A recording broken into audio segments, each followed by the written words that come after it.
Bisa kita mulai ya teman-teman untuk kajian tafsirnya.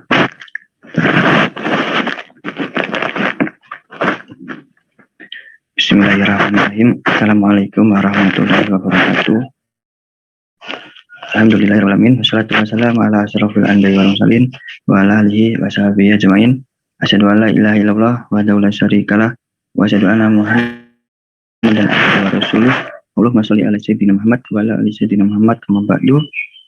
Yang pertama kita panjatkan puji syukur kehadirat Allah Subhanahu wa taala yang telah memberikan nikmat iman, nikmat sehat sehingga pada pagi hari ini kita masih diberikan kesehatan untuk melaksanakan sholat qobliyah subuh tadi pagi, dan barusan kita bisa melaksanakan sholat subuh bersama bagi yang melaksanakan.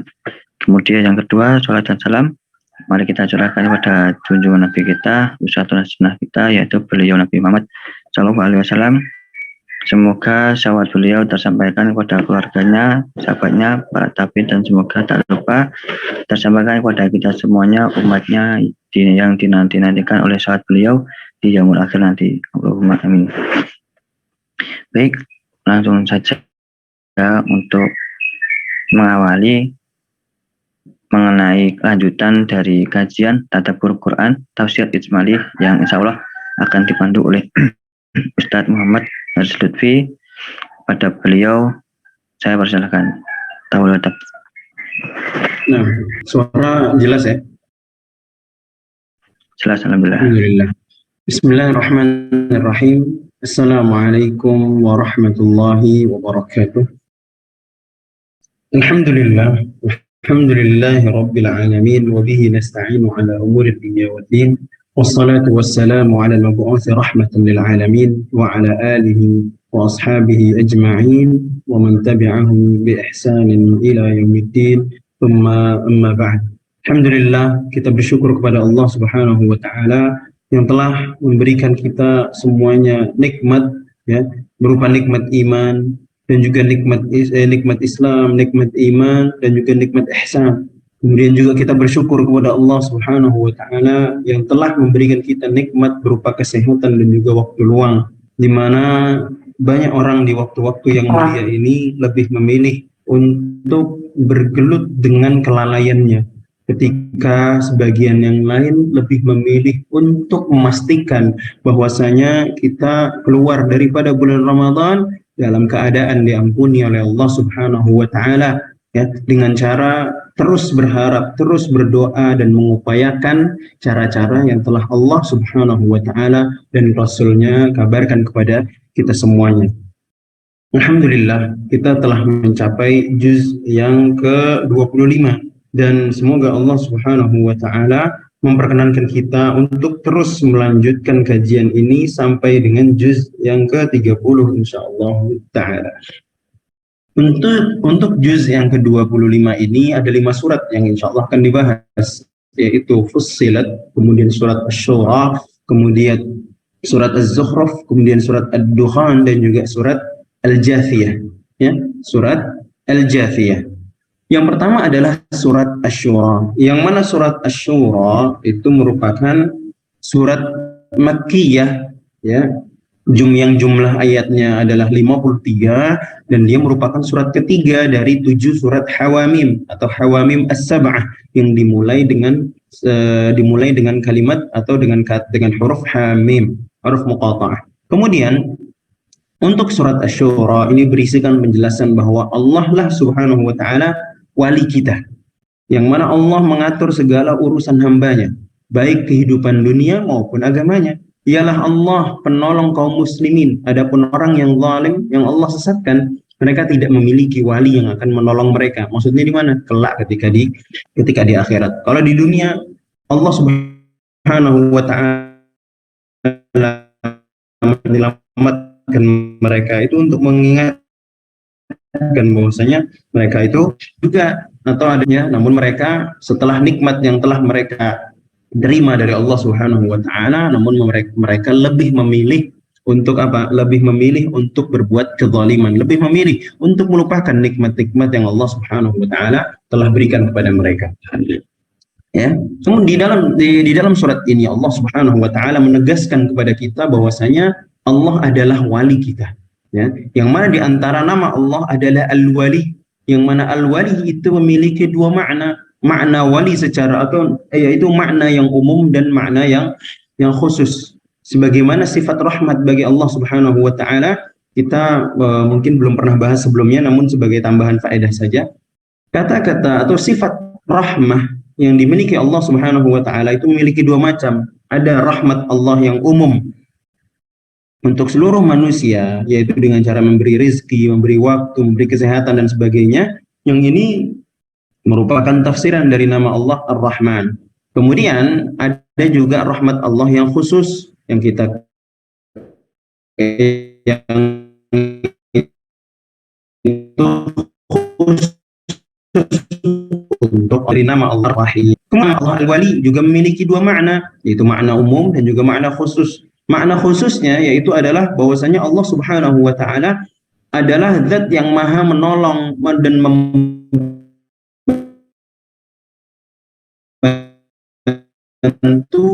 segala urusan hamba-hambanya, adalah wali bagi orang-orang yang beriman, yakni secara khusus adalah untuk orang-orang yang beriman. Allah membantu mereka. Allah membantu mereka untuk menjadi untuk melakukan ketaatan, membantu mereka untuk bertaubat, membantu mereka kemudian juga di akhir zaman juga membantu mereka untuk dimudahkan urusan mereka sehingga mereka bisa masuk ke dalam surga dengan segera dan segala macamnya. Ini menunjukkan juga dengan cara memberi hidayah, menjauhkannya dari kesesatan. Ini semuanya adalah bentuk atau makna daripada sifat Allah Al-Wali, ya, atau Al-Wilayah atau Al-Wali, ya, nama Allah Al-Wali yang khusus untuk orang yang beriman. Sedangkan sifat Allah Al-Wali yang umum untuk seluruh manusia, mu'minuhum au kafiruhum, baik itu orang beriman maupun kafir, maka maknanya adalah bahwasanya Allah Subhanahu wa taala mengurusi hamba-hambanya dan Allah itu maha dekat. Ini maksudnya. Allah menciptakan bumi dan langit. Allah Subhanahu wa taala yang memberi rizki, ya. Allah memberi rizki tidak hanya kepada orang beriman, orang kafir pun Allah kasih rizki. Kemudian Allah menerima taubat, kemudian dan segala bentuk lainnya. Dan di antara bentuk bahwasanya Allah itu adalah wali kita adalah dengan cara menurunkan syariat, yang mana dengan syariat dan juga agama tersebut Allah mengatur manusia atau mengatur kehidupan manusia. Kemudian juga Allah turunkan Al-Quran, yang mana Al-Quran ini turunkan kepada seluruh umat manusia, bukan untuk orang mukmin saja. Namun yang menerima Al-Quran sebagai kalamullah hanyalah orang-orang yang beriman. Ya, kemudian para jamaah yang dirahmati Allah Subhanahu wa taala, berikutnya adalah surat Az-Zukhruf. Surat Az-Zukhruf juga surat Makkiyah, memiliki 89 ayat. Kenapa dinamakan Zukhruf? Ya, sebagaimana artinya, yaitu Zukhruf artinya adalah perhiasan, ya, yang mana surat ini berisikan bantahan terhadap orang-orang atau pengingkaran terhadap orang-orang kufar, orang-orang kafirin, ya, yang atas kekufuran mereka. Pertama, bahwasanya orang-orang kafir mereka itu menuduh bahwasanya Allah itu memiliki anak, dan anaknya Allah adalah perempuan, yaitu mereka berwujudkan para malaikat Allah Subhanahu wa taala. Atas dakwaan ini, tuduhan ini, Allah Subhanahu wa taala membantah pada ayat yang ke-15, ya. Pada ayat yang ke-15 dalam surat Az-Zukhruf Allah taala berfirman, wa ja'alu lahu min ibadihi juz'a. Mereka menjadikan malaikat itu bagian daripada Allah. Maksudnya apa? Anaknya Allah. Kata mereka, innal insana lakafurun mubin. Sesungguhnya manusia itu sangat kufur, ya. Sesungguhnya manusia itu sangat kufur. Afwan. Mereka menjadikan sebagian hamba-hambanya sebagai bagian darinya. Maksudnya apa? Mereka menjadikan malaikat itu bagian daripada Allah, yaitu anak-anaknya. Sedangkan manusia, kata Allah, adalah sangat ingkar terhadap nikmat-nikmatnya. Maksudnya orang-orang kafir. Kemudian di sini ada catatan bahwasanya laki-laki itu memiliki kelebihan atas perempuan. Ya, maka apakah Allah lebih memilih wanita dibandingkan laki-laki? Maksudnya apa? Kalaupun Allah punya anak, apakah lebih memilih wanita dibandingkan laki-laki? Padahal sedari kecil namanya wanita, kita tahu tabiat daripada wanita itu mereka adalah merupakan perhiasan bagi orang tuanya. yang mana wanita itu dari kecil memang sifatnya dimanja, belum lagi ada wanita yang dipingit. Yang namanya wanita, anak wanita itu tidak lepas daripada perhiasan, yang mana itu berbeda dengan laki-laki. Kalau laki-laki dari kecil saja mungkin, ya mungkin di sini yang laki-laki bisa merasakan, kalau bahkan begini saja, fitrahnya kita, barangkali di antara jamaah di sini sudah ada yang punya anak perempuan atau sudah punya anak laki-laki. Kita pasti tidak mungkin memberikan anak laki-laki kita perhiasan sebagaimana kita menghias mendandani anak perempuan. Ya, memang sudah tabiatnya seperti itu. Ya, namanya perempuan itu identik dengan keindahan, kecantikan dan sebagainya. Sedangkan laki-laki cenderung dengan kekuatan, cenderung dengan ketegasan dan lain sebagainya. Ya, sedangkan malaikat itu merupakan pasukan Allah, dan bagaimana mungkin pasukan Allah adalah perempuan, seperti itu. Kemudian, ya, dan itu tidak mungkin dinisbatkan juga kepada Allah Subhanahu wa taala. Kemudian ada catatan lainnya juga, sebagaimana dalam ayat ke-17, ya, bahwasanya orang kafir Quraisy, mereka itu punya kebiasaan sedih kalau lahir anak perempuan. Kenapa? Bagi mereka anak perempuan itu, ini bagi mereka anak perempuan itu cuma menghabiskan harta mereka. Sekalipun begitu, akhirnya mereka pun suka mengubur anak perempuan mereka hidup-hidup. Dan banyak di antara mereka juga yang ketika lahir anak laki-laki itu juga dibunuh. Kenapa? Bagi mereka laki-laki nanti ke depannya bakal mencaplok harta mereka. Seperti itu mereka. Itu adalah salah satu bentuk kejahilan yang mereka lakukan, atau bentuk kejahilan mereka. Nah, ketika orang-orang Quraisy ini, mereka adalah orang-orang yang tidak suka dengan anak perempuan, kok bisanya mereka menisbatkan anak perempuan kepada Allah Subhanahu wa taala, ya. Di sini, di dalam ayat ini, Allah Subhanahu wa taala sama sekali tidak ada tidak menyampaikan atau tidak ada maksud untuk merendahkan perempuan, tidak. Justru di sini ingin memuliakan perempuan, ya. Di sini juga Allah Subhanahu wa taala memuliakan laki-laki, karena tidak ada satupun di dalam ayat Al-Qur'an maupun dari hadis Nabi Shallallahu alaihi wasallam, ya, yang mana misalkan di sini Allah memuliakan laki-laki, di sini Allah memuliakan perempuan. Setiap kita, baik laki-laki maupun perempuan, memiliki kemuliaannya masing-masing, semua sama di mata Allah Subhanahu wa taala, sehingga kepada laki-laki Allah berikan kelebihan amal dan juga ada kekurangannya. Kemudian kepada perempuan Allah berikan kelebihan amal, juga ada kekurangannya. Itu untuk masing-masing untuk disempurnakan. Kemudian para jamaah yang dirahmati Allah Subhanahu Ta'ala, ketika mereka itu mengklaim bahwasanya malaikat adalah anak perempuan Allah, apakah mereka itu melihat bagaimana malaikat diciptakan? Tentunya tidak. Dan seandainya benar bahwasanya Allah itu punya anak, maka Rasulnya, yaitu Rasulullah Shallallahu Alaihi Wasallam, adalah orang yang paling patut untuk menyembah, ya, adalah orang yang paling patut untuk menyembah malaikat tersebut, ya, untuk menyembah anaknya Allah Subhanahu wa taala. Ya. Namun itu tidak mungkin, karena Allah Subhanahu wa taala juga seperti di dalam surat yang semua kita sudah hafal, lam yalid wa lam yulad. Allah tidak melahirkan juga tidak melahirkan juga tidak dilahirkan.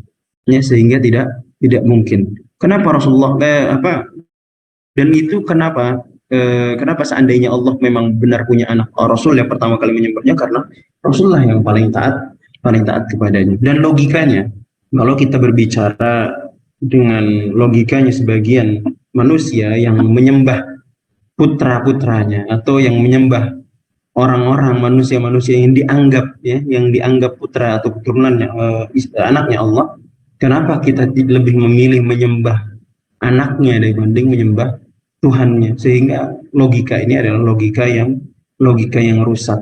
Yang kemudian kalau seandainya dengan logika mereka yang mengatakan Tuhan punya anak, lantas tidak menutup kemungkinan bahwa anaknya Tuhan juga punya anak lagi, dan itu tidak akan ada habisnya. Sehingga pemikiran ini adalah pemikiran yang batil, ya. Pemikiran ini adalah pemikiran yang batil. Kemudian berikutnya Allah Subhanahu wa taala membagi dunia dengan hikmah. Yang mana orang-orang kafirin Quraisy menentang turunnya Al-Qur'an. Mereka mengatakan harusnya Al-Quran itu turun bukan kepada Muhammad, tapi turun kepada pemuka dari Mekah ataupun Taif, seperti contohnya adalah Al-Walid ibn Mughirah. Maka Allah bantah perkataannya bahwa Allah lah yang membagi rahmat sesuai dengan kehendaknya, sebagaimana ia membagi kehidupan dunia sesuai kehendaknya, bukan mereka. Maksudnya bukan manusia yang menentukan siapa yang pantas menjadi rasul, siapa yang tidak, tapi Allah Subhanahu wa taala. Ya, Kenapa Muhammad yang Allah pilih menjadi nabi dan rasul? Karena Allah yang pilih, ya, karena Allah yang muliakan Muhammad beserta dengan nasabnya dan seterusnya, ya. Kenapa tidak yang lain? Ya terserah Allah. Allah yang maha tahu, Allah yang pilih siapa yang berhak jadi nabinya, bukan manusia. Karena sebagian kafirin Quraisy juga mengatakan, kenapa kok yang nabinya kok dari manusia bukan dari malaikat? Karena sekalipun nabinya dari malaikat, kalian gak akan taat. Sehingga Allah turunkan nabi itu, atau Allah utus nabi dan rasul adalah dari kaumnya tersebut. Atau kalau kita adalah manusia, maka rasul, nabi dan rasulnya adalah juga manusia. Ya. Kemudian lalu Allah menjelaskan bahwasanya dunia ini tidak berarti bagi Allah. Maksudnya apa? Dunia ini sama sekali tidak ada manfaatnya untuk Allah Subhanahu wa taala. Karena kalau Allah berkehendak, Allah bisa berikan kepada orang kafir yang tamak akan dunia. Maksudnya apa? Allah bisa memberikan dunia kepada orang-orang kafir semuanya. Ya, Allah bisa berikan rumah beratapkan perak dengan tangga, kemudian kasih pintu-pintu, dipan juga perhiasan, yang mana kita bisa melihat sendiri di dunia sekarang ini. Ya, kita bisa melihat bukan tidak ada kaum muslimin yang kaya, banyak sekali orang-orang Islam yang kaya, bahkan kita semuanya adalah hamba-hamba Allah yang kaya. Apa bukti kekayaannya? Kita masih bisa makan, kita masih bisa menghadiri kajian dengan kuota internet kita, kemudian kita juga masih bisa bersedekah, kita masih bisa mengeluarkan harta untuk keluarga kita, untuk saudara kita dan sebagainya. Ini bukti kita ini adalah hamba Allah yang kaya. Ya. Karena di dalam bahasa Arab Al-Ghani, apa arti daripada Al-Ghani? Al-Ghani itu adalah situasi di mana kita sudah tercukupi semuanya dan tidak membutuhkan apa-apa lagi. Ketika sifat Al-Ghani ini disandarkan kepada Allah, maka ketidakbutuhan di sini adalah kekayaan. Di sini ada kekayaan yang mutlak, yang mana Allah benar-benar kaya, Allah maha kaya, yang mana Allah tidak butuh dengan siapapun. Sedangkan kita manusia, penisbatan kata-kata ghani atau kata-kata kaya bagi manusia itu adalah penisbatan yang nisbi atau penisbatan yang tidak sempurna. Kenapa? Kaya itu relatif. Ya, kaya itu adalah relatif untuk manusia. Kekayaan itu adalah relatif, tidak ada kekayaan yang mutlak, itu tidak ada. Sekaya-kayanya orang, dia tetap butuh bantuan orang untuk membersihkan rumahnya, tetap membutuhkan orang untuk menghitungkan uangnya, tetap membutuhkan orang untuk mengurus usahanya dan seterusnya. Sedangkan Allah tidak butuh dengan semua itu. Allah menjadikan malaikat sebagai pasukannya untuk menunjukkan kekuasaannya, bukan karena Allah butuh dengan mereka, tidak. Allah menjadikan manusia sebagai penghuni muka bumi, bukan karena Allah butuh manusia untuk menggarap dunia, tidak. Ya, bahkan dunia itu sudah tumbuh dengan indahnya bahkan sebelum manusia itu ada, dan Allah sudah tentukan semuanya. Ya, Allah tidak butuh dengan semua itu, namun ini menunjukkan kekuasaan dan kebesaran Allah Subhanahu wa ta'ala, dan kitalah yang butuh dengan Allah Subhanahu wa ta'ala. Sehingga makanya itu kita manusia tidak boleh sombong. Ada benar kaya. Manusia, kekayaan yang disandarkan kepada manusia adalah kekayaan yang relatif, yang mana orang, misalkan, kenapa saya katakan relatif? Orang yang memiliki pemasukan 5 juta dalam sebulan itu akan terasa miskin kalau dia tinggal tinggal di lingkungan yang mereka gajinya 100, atau uangnya atau pemasukan di 100 juta per bulan. 5 juta per bulan dibanding 100 juta, dia yang paling miskin. Tapi orang yang bergaji atau berpenghasilan 5 juta per bulan, kalau dia tinggal di tempat, ya, kalau dia tinggal di area atau di lingkungan yang penghasilan mereka cuma 100.000 atau misalkan 500.000 per bulan, atau tidak tentu, dia akan jadi orang yang paling kaya. Jadi kekayaan yang disandarkan kepada manusia itu adalah kekayaan yang relatif, atau yang nisbi atau relatif, sehingga kekayaan yang disandarkan kepada manusia itu bukanlah dengan nominalnya, melainkan yaitu kekayaan ketika seseorang tidak merasa butuh dengan harta, tidak merasa butuh dengan dunia. Maksudnya apa? Dia cukup memenuhi dirinya, memenuhi kebutuhannya dengan harta yang Allah Subhanahu wa taala berikan. Dia makan dengan cukup, kemudian dia punya kendaraan dan sebagainya, dia sudah, intinya ketika semua sudah merasa tercukupi lalu dia bersedekah, kala itulah dia dianggap kaya. Ketika dia bisa mengeluarkan hartanya di jalan Allah Subhanahu wa taala. Itulah sejatinya orang kaya. Karena dia meyakini bahwasanya kekayaan yang dia miliki itu semuanya hanyalah titipan dari Allah Subhanahu wa taala, sehingga dia berusaha agar titipan tersebut, ya, agar titipan tersebut segera dikembalikan kepada Allah Subhanahu wa taala dengan cara mengeluarkannya di jalan Allah Subhanahu wa taala. Kemudian berikutnya adalah surat Ad-Dukhan. Apa itu surat Ad-Dukhan? Surat Ad-Dukhan adalah surat Makkiyah yang mana jumlah ayatnya ada 59 dan disebutkan kenapa namanya surat Ad-Dukhan, karena di dalamnya disebutkan tentang peristiwa dukhan yang artinya adalah asap tebal. Ya. Surat ini diawali dengan penyebutan bahwasanya Allah menurunkan Al-Qur'an yang mana Al-Qur'an itu turun di malam Lailatul Qadar. Ya, Allah Ta'ala berfirman, inna anzalnahu fi lailatin mubarakah. Ya, Allah turunkan Al-Qur'an di malam yang penuh dengan keberkahan, yaitu malam Lailatul Qadar, yang mana malam ini hanya terjadi satu kali dalam setahun, yang mana kebaikannya itu lebih baik daripada kebaikan selama 1000 bulan. Apa maksudnya? Kalau kita kedapatan beramal saleh di malam Lailatul Qadar, maka kebaikan yang kita lakukan di malam itu pahalanya lebih baik daripada kita melakukan amalan yang sama selama 1000 bulan. Itu maksudnya. Ya. Kemudian Allah Subhanahu wa taala menetapkan takdir dan urusan. Jadi begini, takdir itu ada dua macam. Ada takdir yang umum dan takdir yang khusus. Takdir umum itu adalah takdir yang telah Allah Subhanahu wa taala turunkan atau tuliskan secara umum di Lauhul Mahfuz. Kemudian takdir khusus adalah apa yang ada di Lauhul Mahfuz kemudian Allah terapkan sedikit demi sedikit pada makhluk. Maksudnya Allah jadikan sedikit demi sedikit pada makhluk. Ada takdir yang Allah Subhanahu wa taala turunkan atau tuliskan seumur hidup sekali, yaitu ketika seseorang di dalam rahim, yaitu sebagaimana dalam hadis Rasulullah Shallallahu Alaihi Wasallam bersabda, wa yursalu ilaihil malak, kemudian kepada janin Allah mengutus kepadanya malaikat, ya, wa yursalu ilaihil malak wa fayanfukhu fihi roh, kemudian malaikat tersebut meniupkan roh, ya, wa yu'maru bi arba'i kalimat, kemudian malaikat diperintahkan untuk menulis di 4 hal, bikat bi rizqihi, menuliskan apa rizkinya, wa amalihi, amalannya, wa syaqiyyun wa amal afwan bikat bi rizqihi wa amalihi, bikat bi rizqihi wa amali, rizkinya, amalnya, kemudian wa syaqiyyun au sa'id, ya, kemudian apakah dia bahagia ataupun tidak. Itu yang ditulis, ya, itu yang ditulis dalam seumur hidup sekali. Namun kemudian ada berikutnya, yaitu takdir yang dituliskan setahun sekali, yaitu ketika malam Lailatul Qadar. Maksudnya apa? Allah Subhanahu wa taala menerapkan takdir setiap tahun, yang mana di malam Lailatul Qadar malaikat akan menuliskan takdir yang akan terjadi selama setahun ke depan. Apapun yang terjadi selama 1 tahun ke depan, malaikat Allah Subhanahu wa taala mengutus malaikat untuk menuliskannya di malam Lailatul Qadar. Kemudian yang ketiga adalah takdir harian, ya.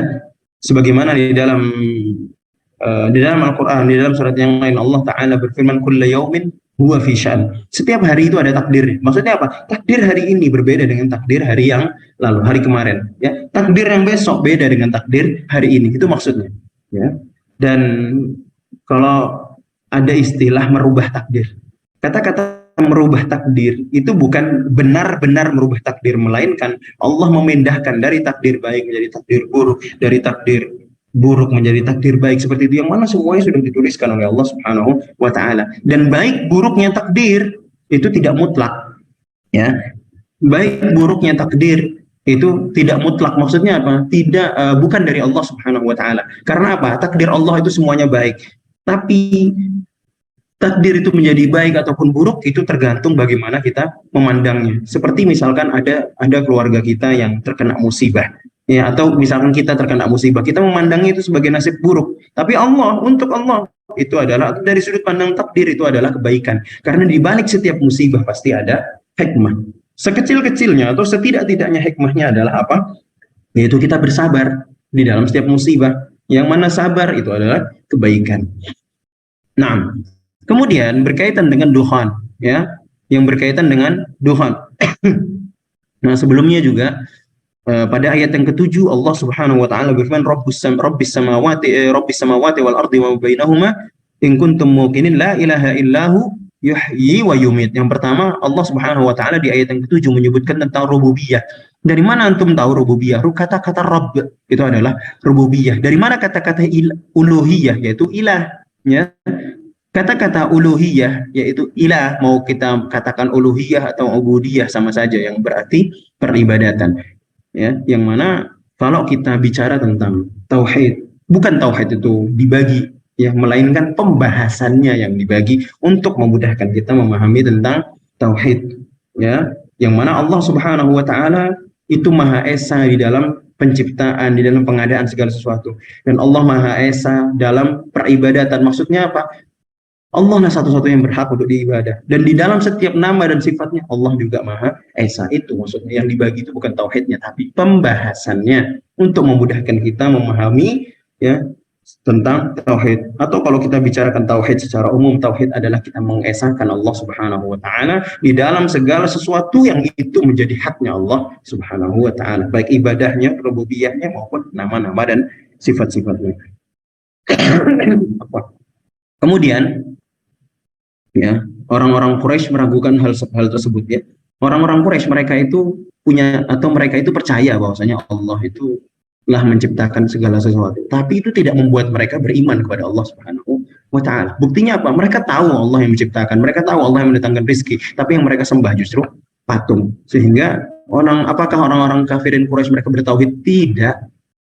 Tapi mereka meyakini, mereka punya keyakinan bahwasanya apa? Allah yang menciptakan segala sesuatu, yang ini disebut dengan rububiyah, ya.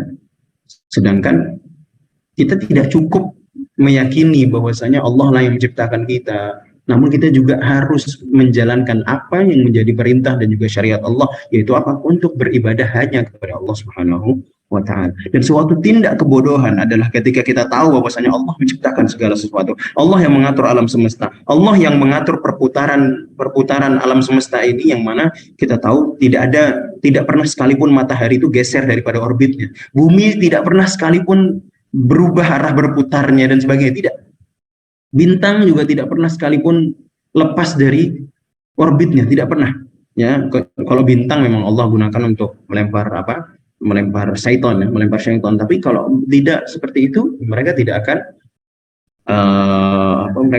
lepas dari orbitnya. Nggak pernah juga ada ceritanya bintang jatuhnya ke bumi, nggak ada. Nah, bintang jatuhnya ke bumi, kalau ada mungkin itu sampah-sampah ruang angkasa, ya, seperti itu, ya. Namun harusnya ketika kita sudah meyakini hal tersebut, maka hendaknya kita tidak berdoa, kita tidak beribadah kecuali hanya kepada Allah Subhanahu wa taala. Itu adalah maksud daripada tauhid uluhiyah. Kemudian berikutnya adalah tentang duhan. Para ulama berselisih pendapat. Yang pertama, bahwasanya duhan di sini adalah ketika orang-orang kafirin Quraisy, mereka yang enggan untuk beriman, lalu ditimpakan kepada mereka kemarau. Lalu mereka melihat saking kerasnya lapar mereka itu sampai berkunang-kunang, sampai seperti seolah-olah kalau lihat ke langit itu ada asap tebal, ya, atau memang hakikatnya memang di sana ada asap tebal. Lalu mereka minta kepada Rasulullah supaya berdoa, namun ketika cobaan tersebut diangkat, kufur lagi. Ya udah, makanya mau dibilang nabinya dari malaikat, pasti mereka kufur lagi. Mau mereka ditampakkan kepada mereka itu berbagai macam mukjizat, kalau mereka tidak mau beriman, ya pasti tidak akan pernah beriman. Kalau mereka tidak mau menjemput, menerima hidayahnya Allah, mereka tidak akan beriman, ya. Dan kemudian orang-orang ini Allah binasakan pada perang Badar. Dan banyak kaum muslimat, banyak di antara orang-orang yang ketika perang Badar itu tidak Allah binasakan, karena Allah inginkan kebaikan bagi mereka, dan mereka menerima hidayahnya Allah Subhanahu wa taala, lalu masuk Islam setelahnya. Banyak sekali sahabat-sahabat yang masuk Islam setelah perang Badar, seperti Khalid bin Walid, kemudian Amr bin As, dan sahabat-sahabat lainnya, Abu Sufyan dan sebagainya. Kemudian ada pendapat kedua, yaitu peristiwa di akhir zaman, yaitu tanda-tanda datangnya hari kiamat, yaitu asap tebal yang meliputi semua manusia di bumi, yang mana orang beriman hanya seperti terkena flu, batuk-batuk dan sebagainya, sedangkan orang-orang kafir dan munafik, asap itu akan keluar masuk ke hidung dan telinga mereka seakan-akan tubuh yang panas. Ini sebagaimana dijelaskan oleh Syekh Abdurrahman As-Sa'di rahimahullah ta'ala di dalam kitab tafsir. Kemudian surat Al-Jathiyah. Surat Al-Jathiyah adalah surat Makkiyah berjumlah 37 ayat, jadi lebih sedikit. Dinamakan demikian di hari kiamat dalam keadaan jathiyah, yaitu berlutut, ya, dalam keadaan berlutut. Kemudian, apa maksudnya daripada berlutut? Yaitu mereka berlutut menunggu Allah Subhanahu wa taala mendatangkan catatan amal mereka. Allah Subhanahu wa taala menciptakan kita, lalu mewafatkan kita. Yang mana kemudian di hari kiamat Allah Subhanahu wa taala akan mengumpulkan kita semua. Qulillahu yuhyikum tsumma yumitukum. Allah hidupkan kalian, Allah matikan kalian. Tsumma yajma'ukum ila yaumil qiyamah. Kemudian di hari kiamat Allah akan kumpulkan kita. La raiba fi, yang mana hari kiamat itu adalah hari yang pasti akan datang tanpa ada keraguan di dalamnya. Walakinna aktsaran nasi la ya'lamun, tapi kebanyakan manusia itu tidak sadar, ya. Kebanyakan manusia tidak sadar. Ya, kemudian di hari ini orang-orang yang berbuat kebatilan, orang-orang yang berbuat keburukan, berkemaksiatan, kesyirikan, kedurhakaan, mereka adalah orang-orang yang merugi. Ya, karena apa? Ketika orang sudah diwafatkan tidak ada lagi amal baginya. Ya, tidak ada lagi taubat bagi. Taubat itu terputus dari ketika dua hal. Yang pertama ketika matahari sudah terbit dari barat itu nanti, dan yang kedua adalah ketika roh itu sudah sampai tenggorokan. Sudah tidak berguna lagi taubat seseorang, yaitu ketika datang kiamat kecil. Yang mana pada hari itu semua umat berlutut dengan tunduk dan takut menunggu panggilan untuk menerima catatan amalnya, dan catatan amal tersebut akan dibalas sesuai dengan catatan tersebut, ya. Yang mana catatan amal yang bertutur sesuai dengan kebenaran dan mencatat semua, atau semua catatan amal tersebut berisikan kebenaran, ya, dan mencatat semua amal pemiliknya. Maksudnya apa? Tidak ada satupun amal yang terlewat. Kemudian orang yang beriman dan orang saleh akan dimasukkan ke dalam rahmat Allah, yaitu surga, yang mana itulah kemenangan yang nyata. Adapun orang-orang kafir yang takabur, orang-orang kafir yang sombong, tidak mau menerima kebenaran dan juga kufur, tidak mau beriman kepada hari akhir, mereka akan dilupakan dan dimasukkan ke dalam neraka. Lalu surat ini ditutup dengan memuji Allah Subhanahu wa taala, ya. Ya, di surat ini ditutup dengan pujian terhadap Allah Subhanahu wa taala. Falillahil hamdu rabbis samawati wa rabbil ardi wa rabbil alamin wa lahul kibriya'u fis samawati wal ard, ya. Allah lah pemilik keagungan di langit dan di bumi. Allah lah yang maha sombong, karena Allah yang memiliki segalanya. Al-Mutakabbir, ya. Wa huwal azizul hakim, dan Allah lah yang maha hakim, juga maha bijaksana. Allah juga maha perkasa. Allah maha mampu untuk melakukan segala sesuatu. Alhamdulillahi Rabbil Alamin. Kita telah tuntas daripada juz yang ke-25, berarti insyaallah tidak tersisa kecuali 5 juz lagi biiznillahi ta'ala. Semoga Allah Subhanahu wa ta'ala memudahkan kita untuk terus belajar Al-Quran, untuk terus mempelajari hadis-hadis Nabi Sallallahu Alaihi Wasallam, dan semoga Allah Subhanahu wa ta'ala senantiasa memberikan kita hidayah serta taufiknya, sehingga kita termasuk orang-orang yang diberi keselamatan baik di dunia maupun di akhirat. Dan semoga Allah Subhanahu wa ta'ala mengeluarkan kita dari bulan Ramadan dalam keadaan diampuni, ya, dalam keadaan diampuni segala dosa-dosa yang lalu. Dan semoga ini bukanlah Ramadan kita yang terakhir, melainkan kita dipertemukan kembali dengan Ramadan berikutnya. Wassallallahu ala nabiyyina Muhammadin wa ala alihi wa sahbihi wasallam. Kita kembalikan waktu dan tempatnya kepada MC yang bertugas. Assalamualaikum warahmatullahi wabarakatuh.